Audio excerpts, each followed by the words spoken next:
ఉజ్జయిని మహంకాళి బోనాలంటే మన తెలుగు రాష్ట్రాలే కాకుండా యావత్ దేశం ప్రపంచమంతా ఈ జాతర మీద ఉన్నటువంటి ప్రత్యేకతని చాటుకోవడానికి మీకు మన మాధ్యమాల ద్వారా విశ్వవ్యాప్తమైనటువంటి జాతర. అయితే వచ్చే లక్షలాది మంది భక్తులకు ఉన్న స్థలం ఇంతే, ఏమి ఏర్పాట్లు జరిగినా కానీ ఇక్కడే జరగాలి కాబట్టి దీన్ని బ్రహ్మాండంగా చేయాలనేటువంటి సంకల్పంతో నేను ఈ సందర్భంగా మంత్రి గారికి చెప్పేది ఒకటే, కావలసిన సిమెంట్ రోడ్లన్నీ అయిపోయినాయి, బ్రహ్మాండమైనటువంటి షెడ్ వచ్చింది, చుట్టుపక్కల ప్రాంతాల్లో కూడా ఇబ్బందులు లేకుండా అన్ని ప్రికాషన్స్ తీసుకోవడం జరిగింది. అయితే ప్రధానమైనటువంటి భూమిక పోషించేది పోలీస్ డిపార్ట్మెంట్, అదేవిధంగా traffic police, R&B, health department. అయితే ఇవి ప్రధానమైనటువంటి భూమికలు పోషించవలసినటువంటి అవసరం ఉంటుంది. దీంట్లో లా అండ్ ఆర్డర్కి వచ్చినప్పుడు మన దగ్గర ఆల్రెడీ సీసీ కెమెరాస్ ఉన్నాయి, అవి ఎన్ని రన్నింగ్లో ఉన్నాయి అది ఒకసారి మరి చెక్ చేసుకోవాల్సినటువంటి అవసరం ఉన్నది.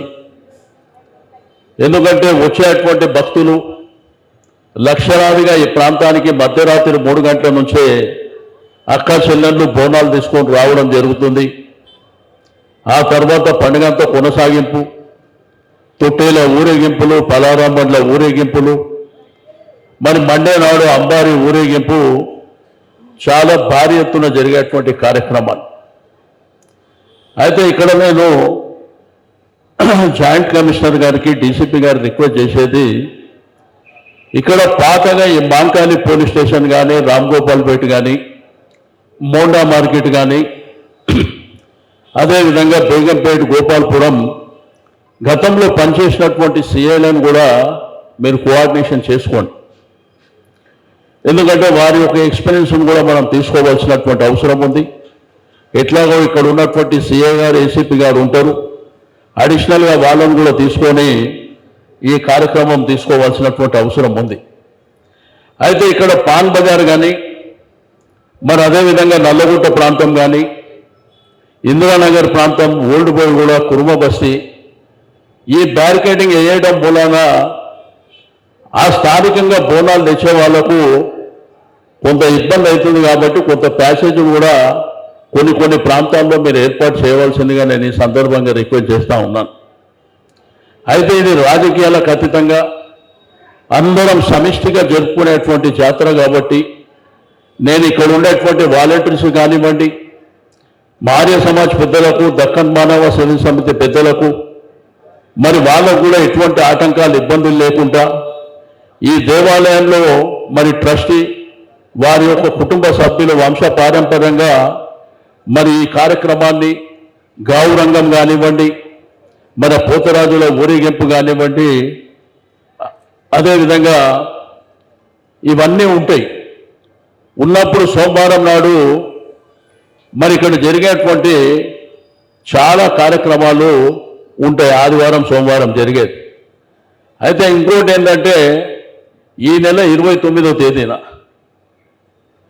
ఘటాల ఊరేగింపు ఉంటుంది కాబట్టి ఆ ఘటాల ఊరేగింపు కూడా బందోబస్తు, ఎందుకంటే అదంతా రాత్రి అవుతుంది. ఒకప్పుడు 9-10 గంటల వరకు కంప్లీట్ అయిపోతుండే, ఇప్పుడు మధ్యరాత్రి 2, 3, 4 అవుతుంది.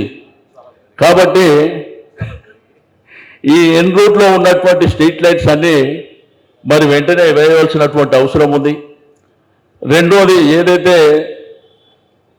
విక్టోరియా గంజ్ నుంచి అలంకార్ థియేటర్ ఏదైతే టువర్డ్స్ కల్పన మైదాన్ రూట్ ఇందిరానగర్ ఏదైతే ఉందో అక్కడ ఒక బీటీ రోడ్ కూడా వెంటనే నేను జిహెచ్ఎంసీ అధికారులకు మరి తెలియజేసాను. ఎందుకంటే అదంతా బాగా డ్యామేజ్ ఉంది, ఒక చిన్న బిట్టు, అది వెంటనే సిమెంట్ రోడ్ అంటే వీలు కాదు కాబట్టి బీటీ రోడ్ వెంటనే వేసుకోవాల్సినటువంటి అవసరం ఉంది. అయితే ఇక్కడ ఎండోన్మెంట్ అధికారులు కానీ మరి వివిధ డిపార్ట్మెంట్ల అధికారుల కోఆర్డినేషన్తో ఈ జాతర గడిచిన అనేక సంవత్సరాల నుంచి బ్రహ్మాండంగా జరుగుతుంది.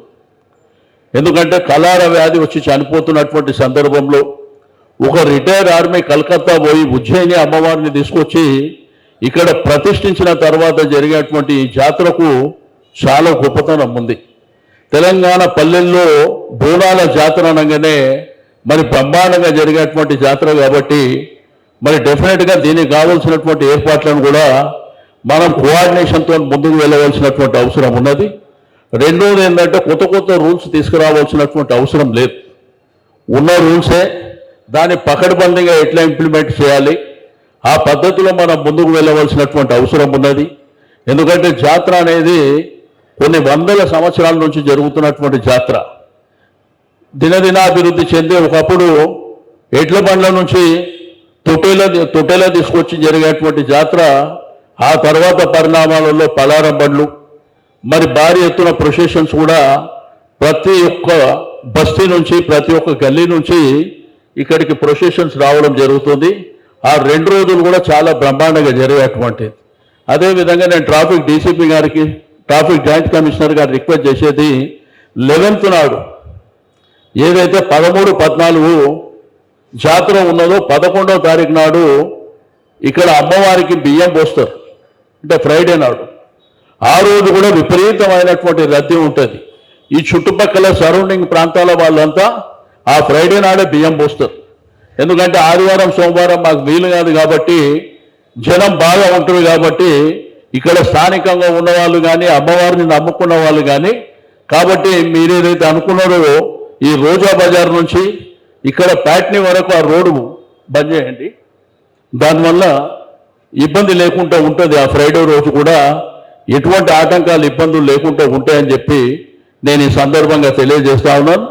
కాబట్టి గౌరవ మంత్రి గారు మరి ఈరోజు ఈ రివ్యూ మీటింగ్లో అనేకమైనటువంటి అంశాలు చెప్పారు కాబట్టి వారి కూడా మనందరి పక్షాన నేను మనస్ఫూర్తిగా అభినందనలు తెలియజేస్తా ఉన్నాను.